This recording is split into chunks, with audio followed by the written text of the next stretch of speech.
눈깔만 봐도 범상치 않게 생긴 미친놈이자 갱생불가 폭주족들의 모임이었던 관동연합을 이끌며 1990년대 일본에 엄청난 공포를 안겨줬었던 오늘의 개인 미타테 시리치는 잔혹한 범죄 집단을 만든 것으로 그치지 않고 무고한 시민을 살해하는 극악무도한 행동을 벌여 현재까지도 인터폴을 피해 도망을 치고 있는 중인데, 오늘은 이 양아치가 어떻게 폭주족이 되었는지에 대한 내용과 그가 일으켰던 사건들에 대해 한번 알아보고자 한다. 1979년 일본의 시즈오카현에서 태어났던 그는 와꾸만 보면 어디 쓰레기 같은 가정에서 태어나 맨날 처맞았을 것 같은 포스를 풍기지만 실제로는 지극히 평범했던 아버지 밑에서 공부도 잘하고 책 읽기를 즐기던 모범적인 학생이었다고 하며, 당시 성적과는 별개로 육교에 올라가 고양이를 던지거나 칼로 학대를 하는 등 사이코패스적인 모습도 보인 적이 있다고 한다. 그러다 어느 날 도쿄로 이사를 가며 갑작스럽게 생양아치 같은 모습을 보이기 시작했던 그는 집안이 망했던 것도 아니고 왕따를 당했던 흔적도 없지만 중학교 2학년 때부터 갑자기 공부와 담을 쌓고는 불량 서클에 가입을 한 뒤 이때부터 무단결석은 기본이고 밥 먹듯이 사고를 치다가 소년 재판을 받는 등 본격적으로 개막장 쓰레기 같은 인생을 살게 되었다고 한다.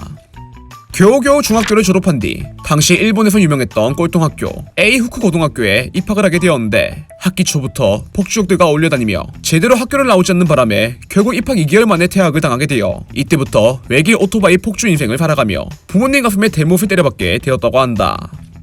90년대에 들어 일본의 도로교통법이 개정되며 당시 폭주팀으로 이름을 떨치고 있던 관동연합이 사라지고 찌마라고 불리던 폭력 서클이 최고의 양아치 집단으로 군림을 하게 되었는데, 이때 블랙 엠페러라는 폭주단의 총장을 맡고 있던 미타테가 주변 폭주족들을 모아 관동연합을 부활시킨 뒤 세빠따와 각종 연장을 이용해 찌마를 제압하며 본격적으로 관동연합의 이름을 떨치게 되었다. 당시 각종 연장들을 이용해 대가리를 깨다 보니 싸웠다 하면 기본으로 연구장애를 남겨 많은 사람들의 인생을 조지게 되었던 미타테 시니치는 쇠빠따로 얼굴을 때리거나 토치를 가져와 상대의 얼굴을 지진 적이 있고, 싸움에서 지거나 밀리기 시작하면 그들의 가족이나 여자친구를 납치해 성폭행을 벌이는 등 잔인한 모습을 보여 이런 그의 모습에 겁을 먹은 불량배들이 잔화광자라는 별명을 지어줄 정도였다고 한다. 정신나간 미친놈으로 유명하긴 했지만 흥미롭게도 자신을 따르던 동료들에겐 굉장히 친절한 태도를 유지해 리더십이 뛰어나다는 평가를 받았었다는 그는, 그의 실체를 모르던 사람들은 그에 대해 신사적이고 좋은 사람이라는 평가를 내렸었고, 친절한 태도뿐만 아니라 물질적으로도 베푼 적이 많아 그와 같은 편이었던 폭주족들 사이에선 미타테와 적대관계가 아닌 게 우리 인생에서 최고의 행운이다 라는 말들을 했었다고 한다. 평소 보여준 행실에 비해 겁쟁이라는 평가도 받았었던 그는 혹여 모를 습격이나 암살에 대비해 동료들에게조차 자신의 집과 번호를 알려주지 않았고, 그의 중학교 선배이자 관동연합 출신의 타니야마 히데유키는 그는 원래 겁쟁이 같은 본성을 가지고 있었다며 적으로부터의 복수를 두려워하기 때문에 더 잔인한 학살로 상대방을 무력화시킨 거다 라는 평가를 내렸다고 한다.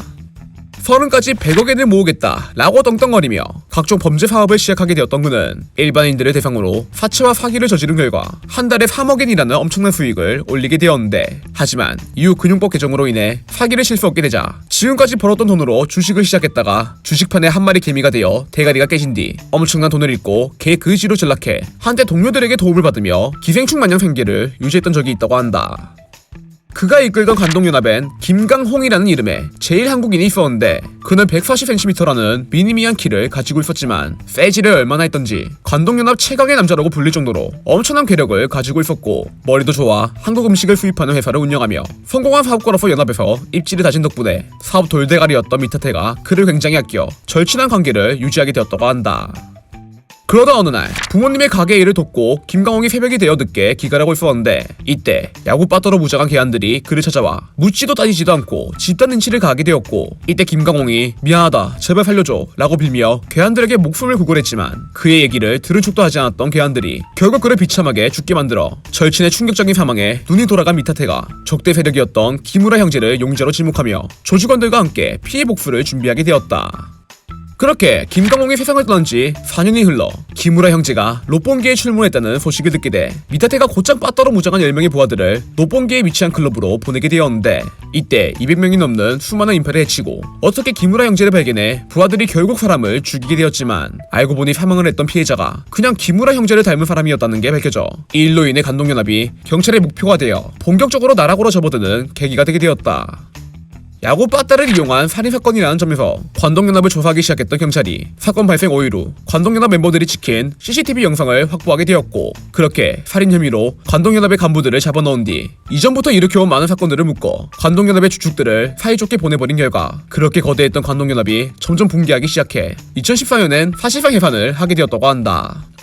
한편 사건의 주동자이자 모든 범죄의 시작이었던 미타테드는 살인사건 직후에도 기무라 형제에 대한 복수를 계획하며 목적을 달성할 때까지 잡히지 않겠다 라는 말을 남기고 필리핀으로 도망가 10년이 지난 지금도 잡히지 않고 있는 상태이며, 일각에서는 일본에 입국해서 잘 살고 있다, 필리핀에서 죽었다고 하더라 라는 소문이 돌기도 했지만 제대로 된 정황은 아직까지 나온 적이 없어 많은 사람들이 그의 부고를 기다리고 있다고 한다.